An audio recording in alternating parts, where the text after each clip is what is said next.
I'd like to call to order the Executive Committee meeting Wednesday, January 22nd, 2025 at 9:00 a.m. We'll start off with a roll call. Mr. Hess? Present. Ms. Polk? Present. Mr. Seroy? Ms. Weber? Present. Ms. Parker? Present. Mr. Carrico? Present. Mr. Featherling? Present. Mr. Kirkstra? Present. Mr. Hunter? Present. Mr. Smith? Present. Ms. Foster? Present. Mr. Ashcraft? Ms. Monday? Present. Mr. Alexander Hildebrand? Present. Mr. Long? Present. We do have a quorum. And then we need a motion to allow Tinker in via Zoom. First by Long, second by Hunter. All those in favor say aye. Aye. All those opposed, same sign.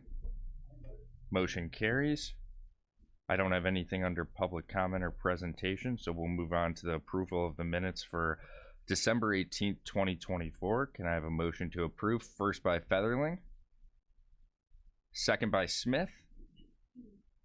All those in favor say aye. Aye. All those opposed, same sign. Motion carries. Nothing under legislative. So we have information systems, Jason Shane with a monthly update. Yes. Thank you very much, Mr. Chairman. Will you be interfacing going down to during the sessions at all? Springfield rather. Anita and I have talked, and I think Anita's going to be the one to go down there in the future. So, good morning, Jason. Good morning. Good morning, ladies and gentlemen. We're handling our normal service calls. They've obviously peaked up now that everyone's back from vacation during Christmas time, stuff like that. We've installed all the UPSs for the switches I talked about last month. They are now deployed. So if we do have a power outage, we'll have less downtime for our switches, our phone network, etc. We've also fully deployed and updated the computers in the Public Defender's office. That project is now complete. We are moving into the State's Attorney's office as our next project for that timeline. Our next big thing that will be affecting you guys will be your iPads. As some of you guys are aware, these iPads were part of the polling pad in Dan's office. After talking to the chairman, we have a couple of them that were failing on us. They are getting up there in age because just being donated from one to now. We looked into replacing them, but to replace them will cost quite a bit of money. So we're going to go down a different method of getting laptops. I can get laptops for like, yeah, way less expensive. What are laptops? $300? Yep, I found some laptops with enough power to do what we need for $300 a piece. I think iPads are $900. We talked about. So yeah. Yep. So just on equipment alone, it's $18,000 cheaper to go the laptop route. So this next month we're going to be working on doing that. So you guys will see the change. We will work with you to make sure you guys can log into them just fine, and obviously before and after meetings you have full availability to me and Adam to step through anything that you guys need. Besides that project, I got nothing else. Yeah. Any questions for Jason? I don't think so. Miss Weber? We are just discussing if we can take them home to our own personal use. No, no, yep, they're still for internal use. That way, if they get damaged or forgot or something like that. It was a joke. And you took it that way too. Yeah. Any more questions? Mr. Featherling? Will they have access to will we be able to check email and stuff like that while we're sitting here and return emails and things like that? Yep.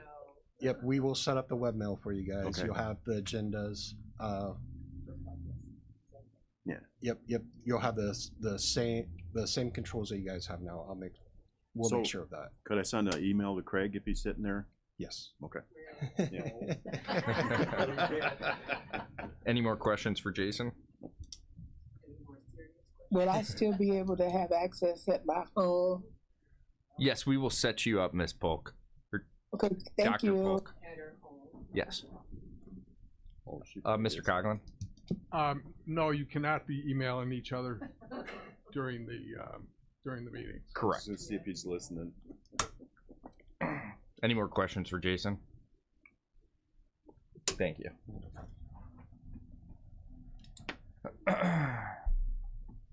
Under the health department, we do not have a report for Beavis today, so we're gonna move on. And we have schools with Frank Pakunis.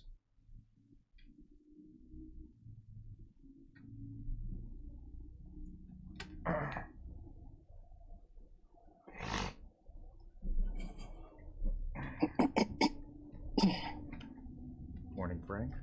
Good morning. Good morning, everybody. We met with the Joint Education Committee this week and updated them on the end of the last quarter quarterly report. So that was submitted. That was last week, sorry. Everything's on track. We did have one outstanding expense, so the budget wasn't fully expended, but will be shortly. It was our alarm system for the building that we're getting updated and finalized. So that will be done very shortly here, and our alarm will be up and running again. Other than that, everything's on track. Schools have all been inspected, and they're all in really good shape. We're working on compliance now with 4 of our districts.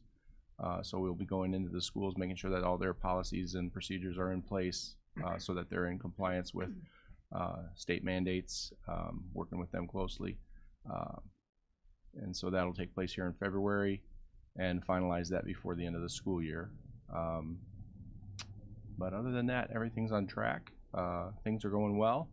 One thing I did want to let you guys know, we had an opportunity to work with, actually, the Iroquois County Board Chair, former Iroquois County Board Chair John Schur, brought to our attention that there was a organization for county government, that National Association of Counties, that put together a booklet for schools to help teachers educate students on county government. And he felt very strongly that in the past, teachers would bring their classes to the county board meetings, and the kids would get exposed to county government that way. And he noticed that that's not happening very much anymore. So when he saw this booklet, he brought it to us and suggested that maybe this is something that the schools could use. So we decided to get some of these booklets and provide them to each school district. So each school district got one, or each school in the region, both Kankakee and Iroquois County got one. It is also available electronically via PDF, so it's at no cost to the schools. But we wanted them to have actually a printed copy as well, just to kind of give them the ability to talk about the different roles of county government, so that kids could start to understand maybe what they might be able to do to help participate and be a part of the process. So we did that on behalf of our office and the county board. So we wanted you to be aware, so that if somebody says something to you, hopefully they will, that you're aware. So I'll pass this around. I'm getting a kick out of that title. Did you read that out loud The there? Adventures of County Land. Marvelous Adventures of County Land. I will say we are a little disappointed in one aspect of it, is that the regional office is not included in this. But that's because Illinois is unique in that we are part of the county in Illinois, but other states don't include the Regional Office of Education because it's not really the same. In many states, the regional superintendent is not an elected official, so Illinois is unique in that aspect. One of the states that does that. So, but that's something that's going on, and we passed those out to the superintendents at our last meeting, first week of January. So. Just wanted you to be aware. I think that's great. I think it's essential to get younger people involved, so maybe it'll motivate some people in the future. So I agree. Ms. Weber? Yes, thank you. I just had the pleasure of being at that recent meeting, and I'm proud to represent the county on that board and to exchange ideas with Iroquois and with the other people in your office. And one of the highlights of many was that the roof is all fixed and there's no more leaks. So that was through county board action too. So and it's just glad to be there. We got to sit in a dry office, so that was nice. Because at this time of year, last year is when we got the information that we needed to get that done. So it's nice that that's done and going well. So. Any more questions for Frank? Mr. Smith? So I'd like to know if there's going to be a report coming out on how our students compared to other students in other districts, counties, even other states academically. There's concerns, and I've gone back on a few meetings. I haven't heard anything about anything like that. Is that something that we've got planned? And if not, why not?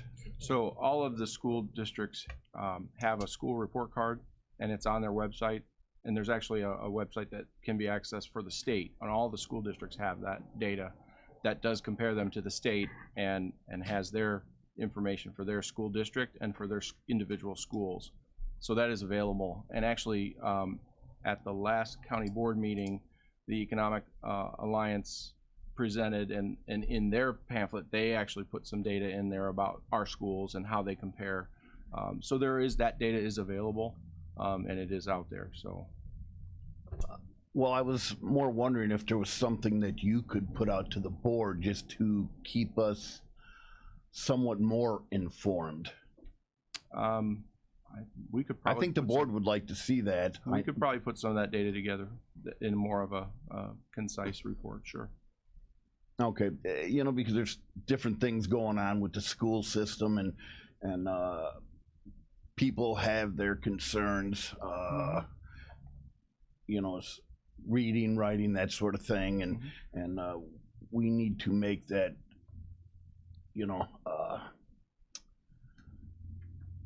at least more accessible to the people here in this committee and the board itself. So, yeah, if we could start getting that on a regular basis, that would be appreciated. Okay, we can work on that. Thank you. Mr. Hunter? Thank you very much, Mr. Chairman. Frank, a couple of things I think I brought up before. I can't remember if Chris or whoever did the article on the reading scores in the district, the various schools and so forth.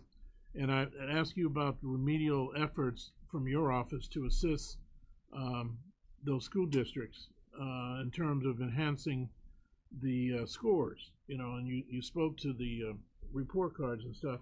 And I'm wondering at this point, it's good to see the kids running football and scoring touchdowns and running track and winning those kinds of championships. But if they can't read, the sign that says finish line, that concerns me. Additionally, another issue which has come up at the Hispanic Partnership, which I serve as vice chairman on that board, that from a cultural aspect, some of the Hispanic kids go to Mexico for during the holidays, Christmas, and some of them, a lot of them, a vast majority of them, are not getting their homework, taking it with them, and come back, and then they're behind. Plus, they extend their stay down in Mexico, and that hurts with truancy, etc. Can you speak to that at all? Yeah, so those are challenges that we've been dealing with for a long time. As far as the literacy component in our office, we've been working with our districts, providing instructional coaching support, and several of our districts do participate in that program. So we have 3 full-time instructional coaches that work with our school districts and go work in classrooms with classroom teachers one-on-one, and focus on classroom embedded professional development to help them with various aspects of developing good teaching strategies. Would you? We have one of our coaches is specifically a literacy coach, and so that person has been provided to us with some funding through the State Board of Education, and we've been very lucky to bring on this instructional coach, literacy coach, to be able to focus on the literacy plan for the state of Illinois to help our districts implement that and develop that in their own districts. So we believe that that's going to really help our schools focus even more on literacy.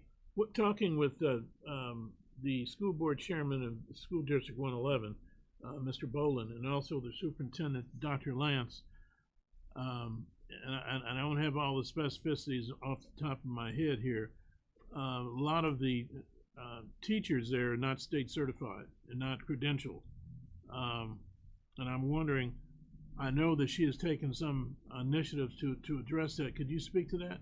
Yeah, and we actually had Dr. Lance present to our other superintendents at our last superintendent meeting about the program that they are using to bring international teachers in to help alleviate that challenge, because you're probably all aware that there is a teacher shortage in the United States, and we're having a hard time getting qualified teachers.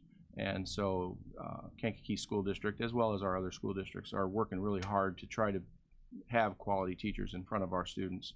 And so Dr. Lance has worked with, I believe it was Peoria School District, because Peoria has used this type of a program to get licensed teachers into the classroom, and has had some success with that. And so they've worked to do that. They've worked with our office for the licensure part of the work to make sure that the teachers are appropriately licensed, so that they can come in and work with the students and provide them with a licensed teacher. My final comment, and bear with me, Kenny Tatum, who was the former school board member in 111, and he was also the human resource manager at Bungie, and I think in the past year he passed. But anyway, 111 back in the day had an innovative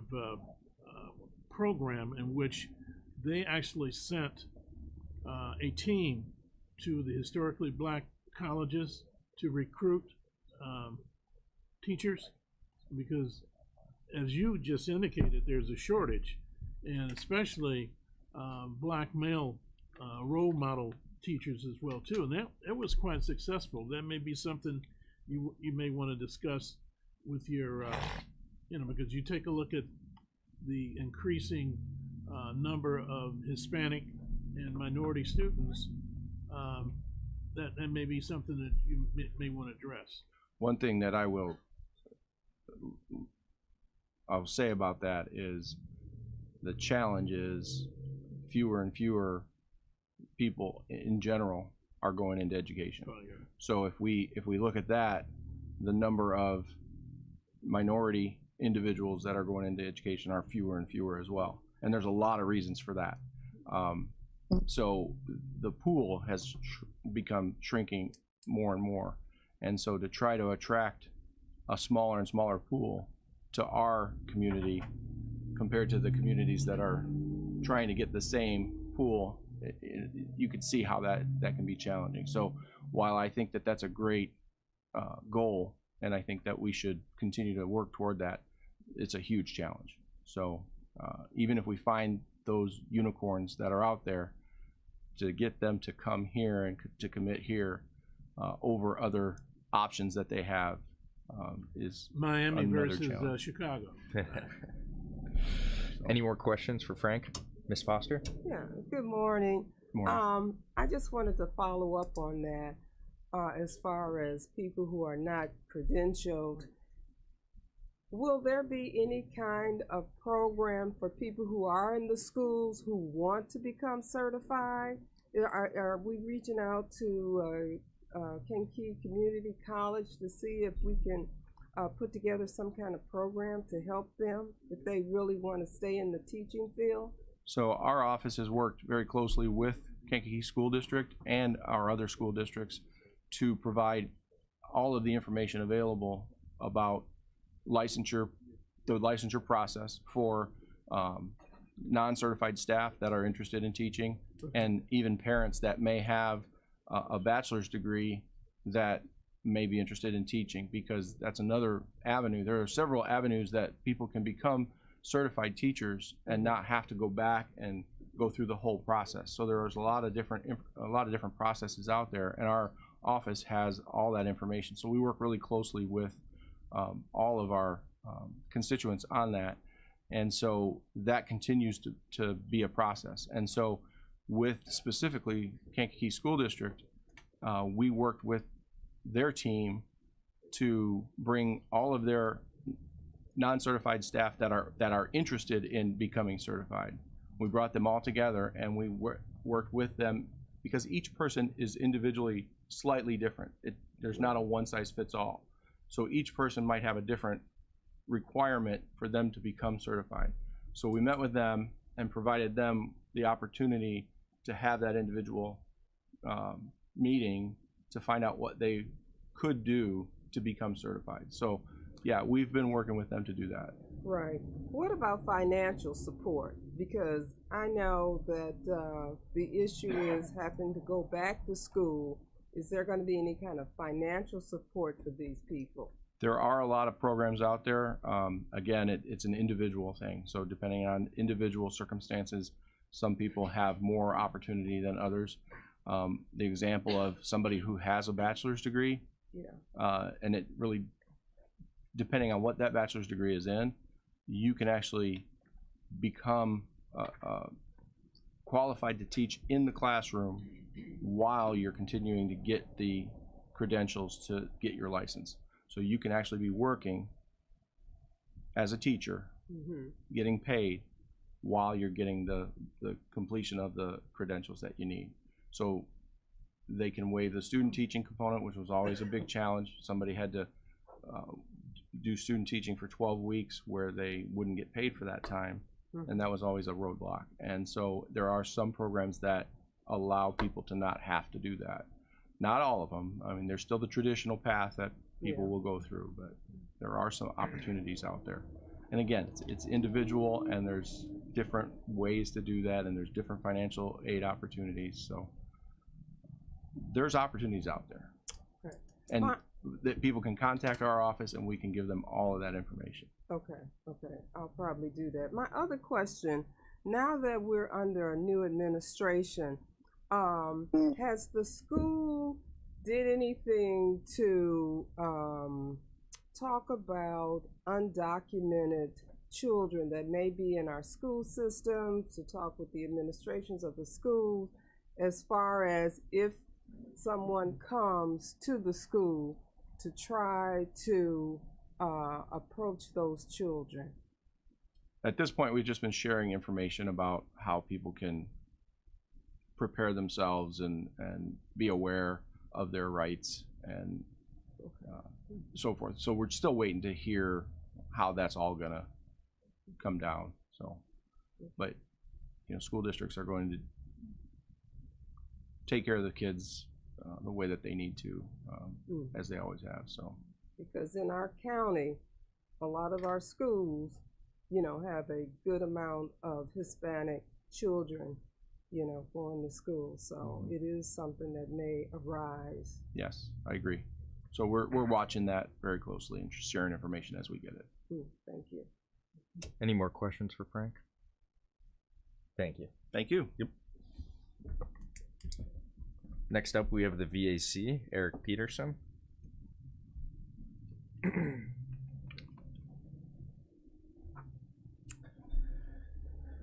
I have a motion to accept and put on file his monthly report? First by Carrico, second by Monday. Any discussion? All those in favor say aye. Aye. All those opposed, same sign. Motion carries. Good morning. Good morning. Good morning, everybody. Very thankful again to be here amidst this heat wave we are experiencing. I would like to discuss our governor's report, but before I do, I just want to make note in regard to the comment made by Mr. Hunter. The last time that I was here, following that board meeting, I did speak with the county auditor to ensure that we were doing everything we needed to be doing as an office to be in compliance and to continue working with the county. So I appreciated that comment. I just wanted to make sure that that you were aware that I stayed up with that. So I would like to briefly go over the governor's report that our office has put together. I discussed this a little bit in our last meeting, if you remember, so I will kind of skip to some of the more important bullet points. One of the important things in regard to veteran financial assistance that I think is very worthy of note this year, the Veterans Assistance Commission saw a decrease in overall financial assistance because we were able to get 3 of our veterans that were on our financial assistance plan connected to their VA benefits. 2 of those veterans received retroactive pay of over $50,000 apiece, and all 3 of them, yes, thank you very much. We're very proud of that. And all 3 of them are now getting their monthly entitlements that they should have been getting all along. And so because of that, you know, our financial assistance program is doing what we should be doing. We're supporting these veterans as they need it, getting them connected to their benefits, and then getting them off of our financial assistance program. In addition to that, as we move through this report, some of the more important pieces that I wanted to note, if you are able to skip to the Excel spreadsheet that says claims, pen, and appeal over the top, you'll notice that at the very bottom, we were able to bring over the course of 2024, over $438,000 in monthly entitlements to veterans in this county, and then just under $3 million in retroactive pay to those veterans, which is one of the many reasons why I genuinely believe I have one of the best jobs that there is. The next page with the blue banner that goes across the top of it is about the forms that we process in our office. This is just to give you guys an idea of how many more veterans we're seeing and how much work we are doing with the veteran community here. So at the end of 2023, we processed a total of 5,692 forms. At the end of 2024, we were over 6,783 to be exact. So as you can see, especially since moving over to the same building as our community-based outpatient clinic, our CBOC, we've been able to see a lot more foot traffic, and we're making sure that those veterans get a lot more assistance, and the relationship that we have with Hines VA has been improving very much because of that as well. And please feel free to continue to look through this and let me know any other questions that you guys have. But the one thing that I wanted to leave the board with, the federal VA did release their 2024 National Veteran Suicide Prevention Report. Unfortunately, veteran suicide is on the rise and has been. It collects data up to 2022, and in that they found that approximately 17.6 veterans are killing themselves every single day. Out of that 17.6, 7 of those veterans are already connected to their veteran healthcare, their VA healthcare, and the other 10.6 are not, which is all the more reason why our outreach efforts in our community are so important. It's not about the veterans that are coming to our office, it's about the veterans that don't, which is why, as I'd mentioned before, we're putting more effort into 2025 into doing more outreach to get out to all the communities in Kankakee County to ensure that if our veterans can't come to see us, that we are going to go and see them. And lastly, Director of the Illinois Department of Veteran Affairs, Terry Prince, has come down to meet with us on several occasions to talk about what we are doing in our community in comparison to a lot of other counties. And Director Prince has said multiple times that he believes that Kankakee County is one of the few counties in the state of Illinois that is truly doing what they need to do to serve their veteran community. And that is not because of one organization or one person, it's because of who we are as a community and who we are as a county, and that's something that I thank all of you for very much. But that is about all that I have today. Thank you. Any questions? Mr. Hunter? Just a comment, Eric. I mean, this is a lot of data. Yes, sir. A lot of empirical stuff. And I was just looking back at Antonio. I was saying this is a good report. Yes, sir. And not that I'm I like reading a lot of stuff, but this is just more than I think we've ever had, and it's kind of neat to see it the way you've got it portrayed. It's a testament to the staff that we have, sir. But thank you very much. I appreciate that. And it also speaks to leadership too, in terms of coordinating that. And I'm glad that you work in conjunction with our chairman to work on this stuff. Just a little sidebar issue. I know that you're talking about outreach, and I know that I interface with some of the veterans out in Pembroke, and I don't know if there's at some point you may be able to attend one of their meetings and impart some of the information and services that they're missing. And I'm sure they are. Absolutely. We've had a couple of conversations with Mayor Hodge and Dr. Leonard Porter, and we look forward to being able to get out there. Our outreach VSO, Ty Watson, we did reach out within the past couple of weeks, I believe, to Ms. Foster, so we can start building our relationship out in that community. And so that is absolutely one of our prerogatives. Kudos again. Good report. Thank you, sir. Appreciate it. Thank you very much. Thank you. Appreciate it. Next up, we have the County Administrator, Anita Speckman, with a monthly update.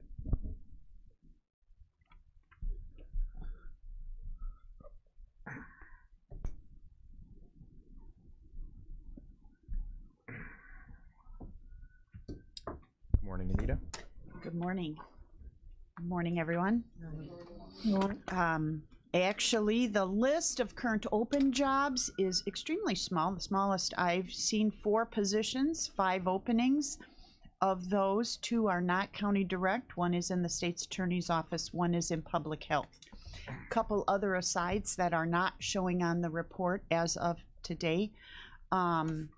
We are anticipating 2 new openings from the public health department pretty soon. And then in the county clerk's office, there were two openings there that came up and were filled within the month. So that's good news. And both of those were filled by Indeed. So that Indeed partnership is working. We're getting, for our clerical positions, we used them for another department too before county clerk. We're getting about 50 applicants a day. So there are people out there looking for jobs, and we feel comfortable with the quality of applicants that we're seeing. Just really amazing, really, what we've seen. So that is good news. It looks like in terms of people looking for jobs and looking for jobs here, we're getting good response through that process. New hire orientation, if you remember, we did not have that last month. During November and December, it's always a little bit challenging because we're in the middle of revamping all our materials for the new enrollment period and the new plans. And of course that happened. All those plans rolled out January 1st. So with that transition taking place, we're having a new employee orientation tomorrow. And thus far, we have 9 reservations. Of those, 6 are in the corrections department. So for those of you who have been involved with corrections negotiations and that process, you know that those openings and the staffing level there has been an issue. So we're hopeful. The Jackie Haas Job Fair has been scheduled for Wednesday, June the 11th. And the county is reserved, as we have in prior years, to attend that.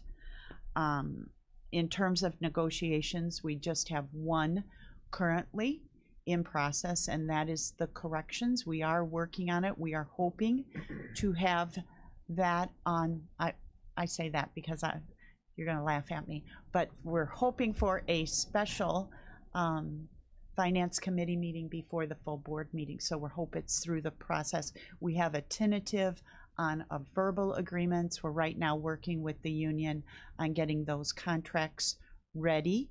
And so then the contracts will be ready. They will go first to labor for approval and then here to the board. So we're hoping that process is ready by February the 11th. And that is all I have. Any questions for Anita? Thank you, Anita. Appreciate it.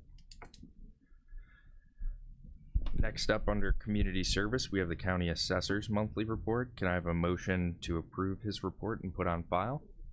First by Long. Second by Monday. Any discussion on that? All those in favor say aye. Aye. All those opposed, same sign. Motion carries.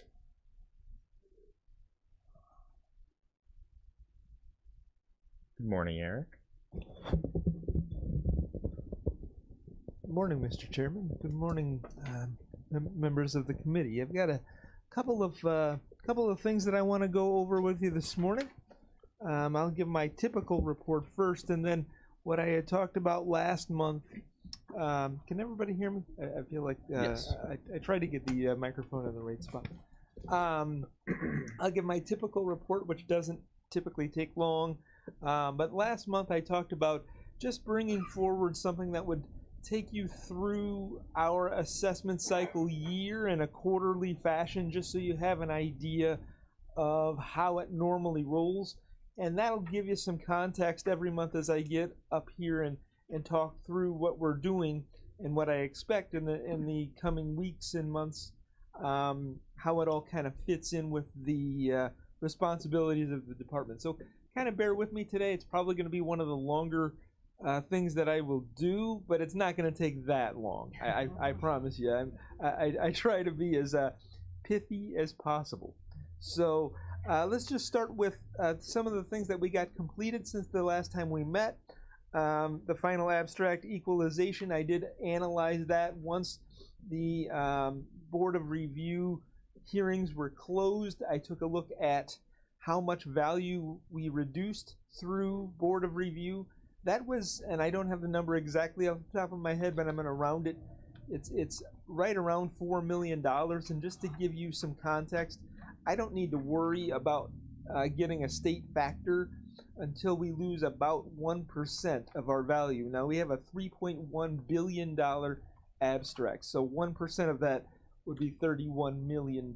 So $4 million tells me that I have listed on my report here, final abstract equalization, none. That is a projection on my part, but because we only lost $4 million and I have $31 million to play with, I don't see any way that the state could come back with a state factor, and that is because of my equalization in the fall and the fact that we just did not lose a whole lot of value through the appeal process. Okay, once that was done, and I evaluated how much we lost.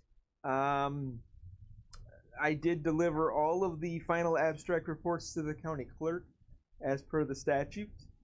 That was done on December 20th, which was a Friday. Then on January 7th, I rolled DevNet to the 2025 assessment year.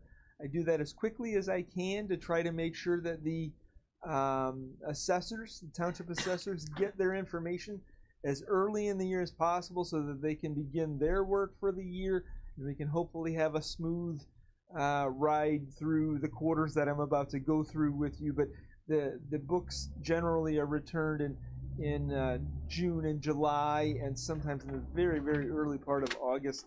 As long as we're able to keep that schedule, I think we're going to really stay on track, just as we have in the last 10 years. So we then, once we rolled to 2025, we prepared and distributed the books to the township assessors. So those books are available to the assessors. Many of them have picked them up. I think there are a couple of books left in the department that need to be picked up, but basically the assessment books are out to the townships as I speak right now. Couple of pending things for us. I'm just waiting for now, because I did give all of the information to the county clerk, and that gets sent off to the Department of Revenue. I'm waiting for the Department of Revenue to ask me some questions on the final abstract. Those are routine questions, which I can reconcile very, very quickly for them.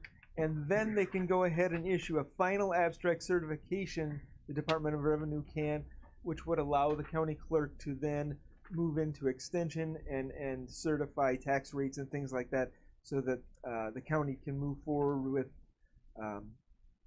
tax bill collection and things like that in the spring. Okay, so that is kind of the monthly look. I want to move on to my quarterly breakdown, and this is something that I did 2 years ago. If you were on Community Services in early 2023. You probably have heard this before, but I do think it's good every couple of years to come back and let you know. This isn't everything that my department does, but it is a good overview of a lot of the important things that go on the first floor in my department. So if you'll kind of bear with me, I kind of have it broken down into quarters, January through March, and you'll see some of this is repeated. These are things that we did here in January. We rolled DevNet to the new year, and we did that, like I said, on January 7th. We recalculated the farmland values, distributed the assessment books to the assessors, began performing mapping functions such as parcel splits and consolidations. This is really important because those, not only is it a creation of a new parcel number that might have been requested through a deed or somebody coming to the counter, but it also feeds into our GIS system, and it provides the base layer to GIS, which really helps the functionality of the GIS system. So I think that's very important. We begin accepting homestead exemption applications in January.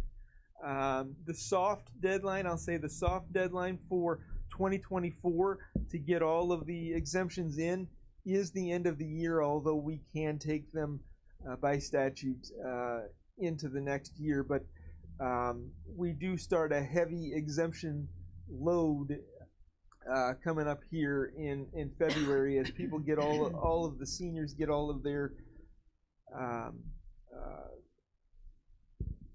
documentation on their earnings from the prior year. Then we can start doing senior freeze applications, and that's when our traffic really picks up in February.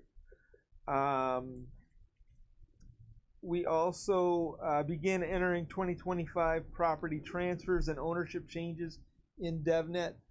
We did complete all of our 2024 work and got it all reported to the Department of Revenue by, I believe it was January 16th. It was really well done by the woman in my department to get everything reported to the state within a couple of weeks of the end of the year. I think is really, really great. And then the last thing I have in the first quarter here is receiving the 2024 final abstract certification from the Department of Revenue. Again, that's something that really carries over to the functions in the clerk's office, and that's something that I want to try to make sure that we get done in that first quarter of the year. It's really important in order to move to tax collection. So if we move into the second quarter of the year, this is typically when I get a list of sales from the Department of Revenue that they say qualify for our sales ratio study, and we will reconcile that. If we think that, and I work with the townships as well, if we feel like there's a sale that should be in that the state says isn't, or a sale that shouldn't be in that the state says is, we try to reconcile that. And then we receive the official sales ratio calculations in that second quarter, which allows us to move from a projection. I have projections on how much each township might need to add or decrease in terms of value right now. But once the state gives me a certification, then it's not a projection anymore. It's something that I know is mathematically a fact. At that point of the year, then we're getting into May, and we start answering tax bill questions from the public. We perform any necessary tax bill corrections as per the statute. I hold an annual Farmland Assessment Review Committee meeting, usually at the end of May or early June. That's a statutory requirement. And we begin collecting township assessment books in June, because the statute does say on or before June 15th the books are supposed to be in. Some of them, take a little bit longer, but like I said, I hope to get those by the end of July, and even the very, very early part of August still keeps us on in a good place to stay on track. So moving into the third quarter, July through September, we finish collecting township assessment books finished the mapping for the year, and the reason I cut it off there is because any new parcel with any value that's placed on it, I really believe in the process of we should never tax a value unless it has been published, and the owner gets the right to file an appeal. So we don't map 12 months out of the year. We do stop so that we have a chance to publish the value, give the owner a chance to appeal it, and it goes through all of those rights for the owner before we generate a tax bill in the following spring, and I think that's really important as well. Once mapping and everything is done and all the books are in, then I move into the equalization of each township to 33 1/3% of fair cash value, and I use the process that is prescribed by the Illinois Department of Revenue toward that end. Okay. We then publish the assessed values in local newspapers. We send required mailed notices to taxpayers, and we begin the 30-day window to accept assessment appeals in that third quarter. Usually it's about the second week of September. That's not required. That's something that I really strive for, to hold our department accountable to this timeline. Moving into that final quarter, October through December, we finish accepting assessment appeals usually in the middle of October. Begin Board of Review tentative decisions.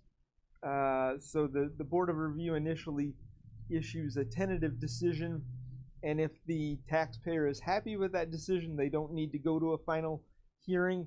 If they want to be heard in person in front of the Board of Review, they certainly have that opportunity.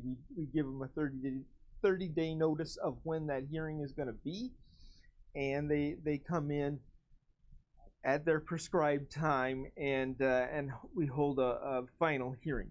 So moving from the tentative decisions, we also then hold the final decisions hold the final hearings on all of Board of Review assessment appeals.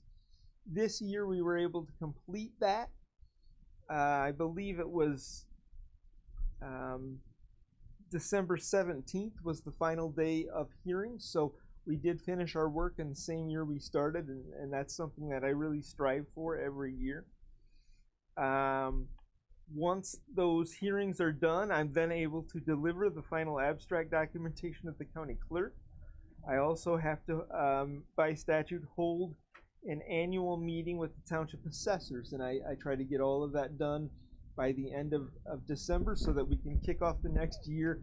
You can go right back to the top in January when I have to roll the system to the next year. So that just kind of gives you a brief overview. This is not an exhaustive list of everything that my department does, but I think it gives you hopefully some good context as to what happens in my department month to month and quarter to quarter as we get through the year. Before I take any questions, I just want to say I can't possibly do all of this on my own. I have a tremendous staff of 5 downstairs that make this happen, and we have been successful with this particular schedule 10 years in a row where we don't have an issue of spilling over to the next year and really risking not collecting property tax and getting through the tax cycle properly. And so I'm really proud of my staff and the way that they conduct themselves and the work that they do. And with that, I'll open the floor to any questions that you might have. Any questions for Eric? Mr. Hunter? Yeah, Eric, thank you very much, Mr. Chairman. I was looking at July through September, where it says at the dot points, published assessment changes in various local newspapers. Can you define in terms of newspapers? My point exactly. The City News was recently a transition to the siblings or the offspring of James Taylor Sr. You probably heard about that. Yes. Do you interface with them at all in terms of publishing stuff at all? But in the past few years, we were using Mr. Taylor's publication. It is a bit of a duplicative publication in that we also use the Kankakee Daily Journal for Kankakee Township and Pembroke, but we put Kankakee Township and Pembroke in the city news. I don't remember which year. I'm going to say it was maybe 3 years ago. I got a call from him being disappointed that we hadn't in a while. The reality of that, and I don't mean to disparage anybody, but we had reached out to him many years ago without a response, and so we moved away from that at one point. But as a county, we recommitted to that a few years ago, and with his passing, it's a little early in the year. I haven't reached out to the siblings or the family, the offspring. Thank you, the offspring, to explore the idea that we might continue to use a publication. As you were giving your report, I was just texting Michael, who is the heir apparent. Reach out to you. Okay, that's great. That's great. Thank you. And I just want to thank you for what you and your staff do for us in the county. You guys assess it, so that's a big amount of money. And thank you for coming to this committee and giving an overview of the functions of your office. No problem. So. I think it's a good thing to visit once every couple of years as the committee gets reseated. Certainly, also as well, folks. If any of you have individual questions, please stop down by my office. I'm happy to talk with you about functions and the things that we do, so that we can I can make you aware of things even more in depth, possibly. Certain things are just really difficult to talk about in committee and get really deep without taking your entire morning and ordering lunch. So, thank you very much, Eric. We appreciate it. Have a great day, folks. You too. Next up, we have the County Clerk's Monthly Report. Can I have a motion to approve and put that on file? First by Smith, second by Long. All those in favor say aye. Aye. All those opposed, same sign. Motion carries. Dan? I have nothing unless you have any questions. I'd be happy to answer them. Any questions for Dan? Ms. Weber? Thank you. I just wonder if he'd remind us of coming election dates and things like that for the next few months. We do have coming elections. The consolidated primary election is only going to be held in the Village of Bourbonnais, and only the Village of Bourbonnais, and that is a primary for the Bourbonnais Citizens Party. We have 2 candidates. We will have 7 polling places open for that election. And then the April 1st consolidated election, all polling places in the county will be open. We'll be electing representatives among parks, schools, libraries, municipalities, townships. We do have a couple referenda questions on the ballot in a couple school districts. Any more questions for Dan? Thank you. Thank you all. Have a great day. Next up, we have the Recorder's Monthly Report. Can I have a motion to approve and put that on file? First by Hunter, second by Carrico. All those in favor say aye. Aye. All those opposed, same sign. Motion carries. Good morning. Good morning. How's everyone today? Good. Any questions on the report before I go any further? It was a decent month. But I do want to update you since we have the opportunity to assemble.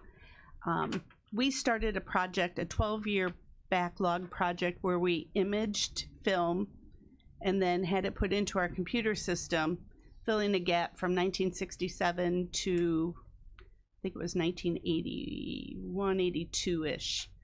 And that was approximately 155,000 documents. Some ARPA funds were used for that project, and as of last week, we completed all indexing and verifying of those documents, as well as the images, which have now been secured in 5 different locations. So obviously that's a credit to my staff who worked on this backlog project along with doing current day work. And you see that work in the monthly reports that we do. Along with that, we also had, because of ARPA funds, thank you again, all of our grantor grantee books, which was 144, along with all of our tract books, which started around 1944 going forward and being written in by legal description. All of those books also have been imaged. And anytime you attend a meeting in the second floor conference room, you do see the original grantor grantee books from the inception of the county, which is actually February 11th, 1853. There you go. Which will be next month's county board meeting. That's kind of coincidental. Yeah. So all of those books are re-imaged. They are in my office. They have also been put into the computer system. So now our searchers who search our records all over, have subscriptions through our system, are able to search those books as well. So we're pretty excited about that. We are now also underwent a project where our microfiche cards, where that's how searchers would pull images when they found them in the books. Those fiche cards actually had what's called vinegar syndrome. Some of you have been in my office, have seen the destruction of that film and the destruction of the cabinets because it was actually eating through the metal. All of that roll film has now been reproduced. We have new film in our office. All the microfiche from my office, as well as what was in the basement, has now been removed and destroyed. So we're pretty excited about that. So that's no longer infecting our space. And we are now teaching our searchers how to find those images on the roll film versus the fiche cards. So a little different technology, better quality, obviously longevity for the future, for our great-grandchildren to be able to see all of that information. So we're pretty excited about that. We're just waiting on the new cabinets to house this film, and we'll be a little more orderly once that happens. Any questions for Lori? Mr. Hunter? The comment, Madam Recorder, I can't remember you. Maybe you can refresh my memory. A few years ago, you received an award for the efforts that you had done regarding deed restrictions. I assume that is a moot issue now, right? Well, you know, every now and then we still get contacted by people concerned about the language that might have been in an original deed of property that they currently own. We do work with them and help them to find that information. If they do find that it falls under that criteria, we have a method, a process, and we work with them. We always work with people. We will never just leave them out to dry and stuck on their own. Thank you. Any more questions? Thank you, Lori. All right, thank you. See you next month. Yes. Next up, under administrative, we have appointments, reappointments, and resignations. Is there anything? Oh yeah, my bad. AWAC update, Tinker. I apologize, Tinker. That's okay. And today I actually have something. Thank you, Mr. Chairman. We have a meeting coming up that was supposed to be scheduled for February 12th, but we are moving it to the 19th because of the holiday for the county. Just going to get that out. I'll send that out to the committee. And I want to thank Ted Workman, first of all, for working on the air leaks in the guillotine doors at Animal Control to block that cold air coming in for the dogs, because it's just been very cold weather and they're doing their very best to keep the dogs warm. They're doing a great job over there at Animal Control, and thank them. Another thing that I've been getting a lot of phone calls, and one of the not issues, but I want to concentrate on education of where Animal Control jurisdiction is, because right now we have a terrible feral cat problem in areas that are not covered by Animal Control. And with this weather, we're trying to encourage people to build shelters and not to use blankets because they do get cold and the cats will freeze to them. To please use straw, especially if you're feeding feral cats and taking care of them. Please try to provide them warmth, because the last thing that you want is to find a deceased cat on your back porch, which is gut-wrenching, which will bring me into one gut-wrenching incident that happened in Grant Park. Renters moved out of a home there, put 2 kittens in a cardboard box, taped it shut, and left those kittens on the front porch. The neighbors discovered it, and one of the rescues did pick up the kittens, and they are safe and warm right now. But for Pete's sakes, people, don't do that. That is just inhumane to do something like that to an animal. Contact the shelters, contact anyone to take those kittens in. And please, for God's sakes, the dogs outside that are chained, make sure that the dogs have the correct shelter, and their water bowls are not frozen. Make sure they have straws in their home, even to a small light bulb that is protected, to keep the dogs or whatever animal that you're sheltering safe.